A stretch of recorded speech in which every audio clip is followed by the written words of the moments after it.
Halo, Assalamualaikum warahmatullahi wabarakatuh. Perkenalkan, saya Sipana Dia Kurniadi dengan nomor NPM 20461116 dari kelas Weekend Ekonomi Syariah. Jadi di sini untuk memenuhi tugas mata kuliah manajemen risiko, saya akan memaparkan materi mengenai training risk management. Nah, yang lebih spesifiknya itu saya akan menjelaskan mengenai identifikasi risiko. Nah, yang pertama itu ada mengenai training risk management. Nah, training risk management ini adalah sebuah pelatihan tentang bagaimana kita itu dapat memahami hakikat risiko serta mengidentifikasi risiko. Nah, pada pelatihan ini, nantinya peserta itu akan diajarkan bagaimana mereka itu dapat memahami mengenai risiko di lapangan dan risiko yang timbul dari kegiatan operasional. Nah, training risk management ini itu bermaksud untuk meningkatkan pemahaman serta keterampilan para pesertanya itu untuk mengetahui ketidakpastian dalam sebuah bisnis yang biasanya itu disebabkan oleh masalah keuangan, masalah hukum, masalah manajemen, kecelakaan kerja, sampai ke bencana alam. Nah, materi yang dibahas oleh risk management ini sendiri yaitu banyak ya, serta beragam juga dan berbeda-beda di setiap sektornya. Namun ada beberapa materi inti yang kerap kali dibahas dalam materi training risk management, yaitu diantaranya ada pengertian risiko, yang kedua ada identifikasi risiko, yang ketiga ada risiko pasar, risiko kredit, dan risiko operasional. Lalu selanjutnya ada overview, yaitu pengelolaan risiko berupa esensi, konsep, dan framework. Terus yang terakhir itu ada manajemen risiko. Nah, di sini saya hanya akan menjelaskan mengenai identifikasi risiko saja. Nah, di paling awal itu kita akan membahas mengenai pengertian risiko. Nah, menurut Keputusan Menteri Keuangan atau KMK nomor 577 PMK 1 tahun 2019 tentang manajemen risiko di Kementerian Keuangan. Nah, mereka ini mendefinisikan risiko sebagai kemungkinan suatu kejadian yang mempengaruhi pencapaian tujuan sebuah organisasi.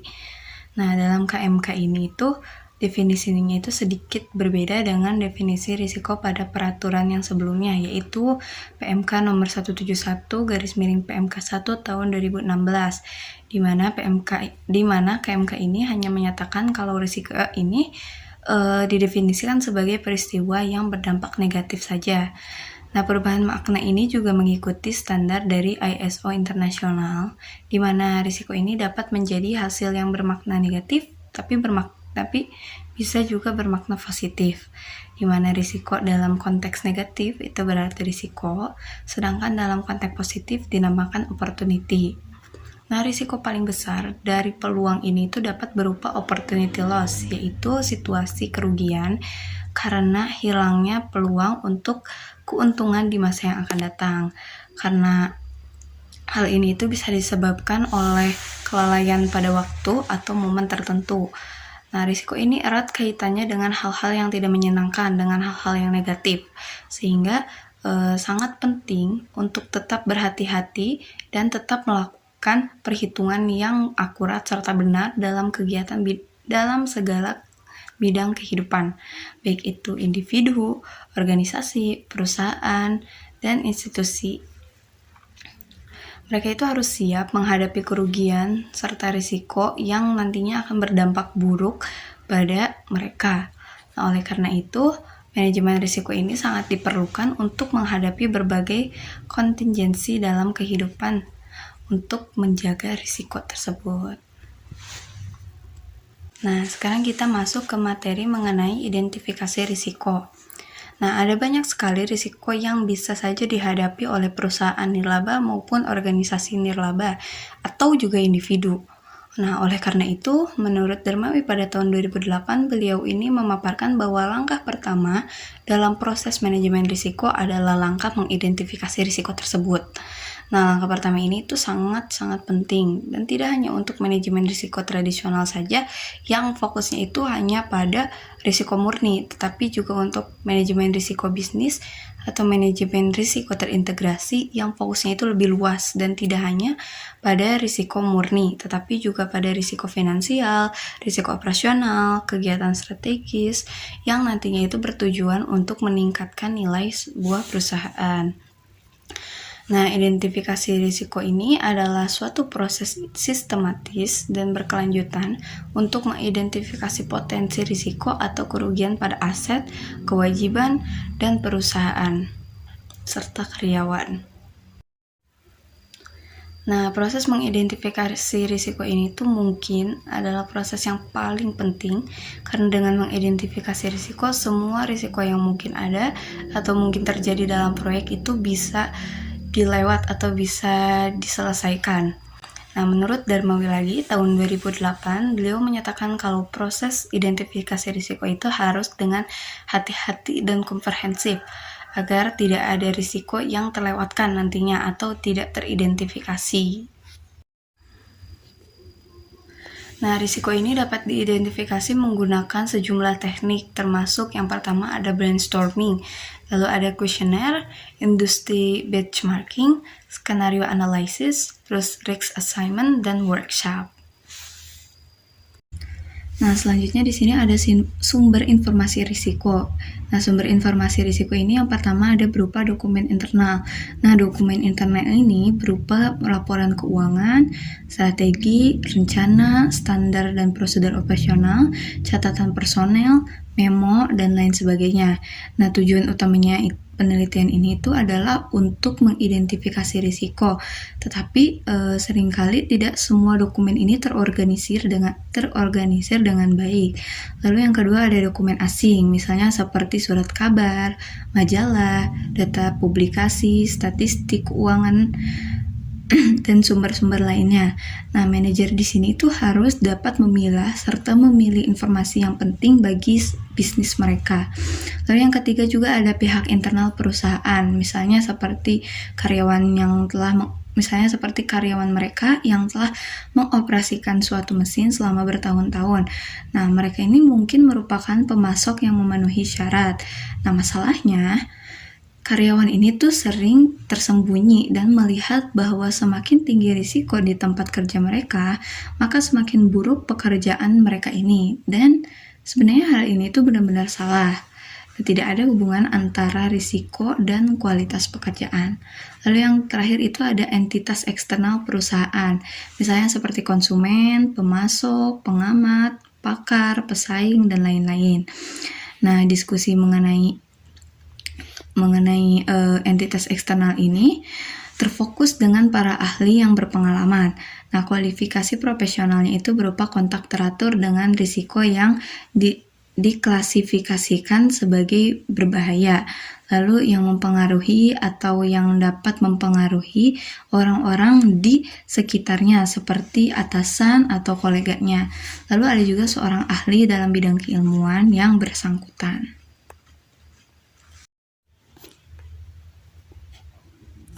Nah, materi terakhir yaitu mengenai proses identifikasi risiko. Nah, proses identifikasi yang pertama itu menentukan unit risiko. Nah, misalnya yang mau diidentifikasi itu adalah unit penjualan, maka si risk owner-nya juga adalah unit penjualan. Lalu yang kedua yaitu memahami proses bisnis. Nah, setiap unit itu memberikan layanan atau menghasilkan produk kepada unit yang lain atau kepada pelanggan. Nah, dalam menghasilkan produk atau jasa ini, setiap unit itu melakukan berbagai aktivitas. Nah, dengan memahami proses bisnis ini, kita itu dapat mengetahui aktivitas-aktivitas yang ada pada suatu unit risiko tersebut. Nah, pada umumnya, proses bisnis ini terdiri dari dua kelompok. Aktivitas yang pertama yaitu aktivitas utama dan yang kedua yaitu aktivitas pendukung. Lalu yang ketiga yaitu menentukan aktivitas yang krusial. Makna krusial atau kritis di sini adalah apabila unit risiko ini tidak dapat menghasilkan produk atau jasa oleh karena aktivitas yang bersangkutan terganggu atau tidak berjalan sesuai dengan semestinya. Nah, aktivitas yang tidak krusial ini dapat diabaikan karena pengaruhnya itu tidak signifikan pada produk atau jasa yang nantinya akan dihasilkan. Lalu yang keempat ada menentukan barang dan orang yang ada pada aktivitas krusial tersebut. Misalnya, siapa orang yang terlibat tersebut dan apa barang yang dilibatkan tersebut. Lalu yang kelima ada menentukan bentuk kerugian yang dapat terjadi pada barang dan orang dari aktivitas krusial tersebut. Misalnya, bentuk kerugiannya itu pada orang. Nah, kalau pada orang itu bisa berupa cedera, sakit, meninggal, mogok kerja, berhenti kerja, berhalangan, dan lain sebagainya. Lalu ada juga bentuk kerugian berupa barang. Nah, berupa barang ini bisa seperti barangnya hilang, barangnya rusak, barangnya tidak sesuai, barangnya sudah usang, dicuri, diselewengkan, dan lain-lain. Lalu yang keenam itu ada menentukan penyebab terjadinya kerugian atau penyebab risiko. Nah, biasanya kalau di risiko keuangan penyebabnya itu yaitu berupa perubahan harga, nilai tukar, dan tingkat bunga. Lalu jika di risiko operasional itu terbagi menjadi 3. Yang pertama ada manusia. Nah, manusia ini si penyebabnya itu bisa berupa kompetisi mereka, moral, serta seleranya. Lalu dalam teknologi itu bisa berupa kerusakan, error, kualitas, serta kesesuaiannya. Nah, kalau penyebab alam itu bisa berupa bencana alam, kondisi alam, dan makhluk selain manusia. Nah, untuk mengetahui penyebab risiko ini tuh tentunya sangat penting. Karena penanganan risiko ini penanganan risiko ini akan berbeda jika penyebabnya juga berbeda. Misalnya, seperti penanganan risiko kebakaran karena konsleting listrik atau seperti itulah. Nah, berbeda dengan penanganan risiko karena kebakaran karena tabung gas yang meledak. Pokoknya bakal berbeda deh kalau misalnya dalam suatu perusahaan ini ada konsleting pada listrik. Nah, penanganannya itu akan berbeda dengan kebakaran yang disebabkan oleh tabung gas yang meledak gitu. Dan yang terakhir itu ada membuat daftar risiko.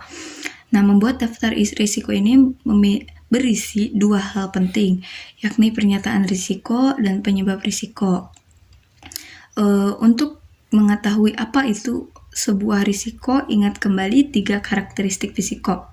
Yang pertama itu merupakan suatu kejadian, yang kedua kejadian tersebut mengandung kemungkinan, dan yang ketiga yaitu kejadian itu terjadi dan akan mengakibatkan kerugian.